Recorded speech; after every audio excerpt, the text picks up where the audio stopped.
I take their pain, I swallow their agony, and I leave them with peace. He leaned back slightly, tilting his head. I eat their dead, he said softly, and in exchange, they do not have to suffer the weight of the loss. It is a fair trade. I get my meal, and your hospital gets a reputation for miraculously peaceful grieving processes. The administration ignores me. The senior doctor turns a blind eye, and I eat in peace. And now you broke the rule, he said, his voice hardening again. His grip tightened on my collar. You are a loose thread. No, I pleaded, tears streaming down my face. I am not a loose thread. I understand now. I understand the transaction. You need me to process the bodies. You need me to sign the paperwork during the day so you can eat at night. I will help you, just like the senior doctor. He stared at me for a long, agonizing minute. The dark black eyes searched my face, looking for deception. I held his gaze, terrified, projecting every ounce of sincerity I could muster in my expression. I was begging for my life.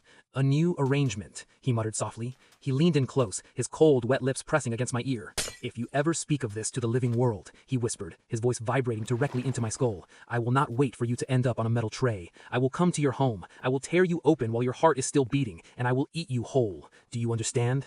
Yes, I gasped, nodding frantically. I understand. I promise. He released my shirt. He stood up slowly, the impossible height returning to his posture. He looked down at me one last time, a look of complete predatory dominance. Go home, doctor, he said, turning away, his heavy footsteps fading down the hallway toward the cold room to finish his meal.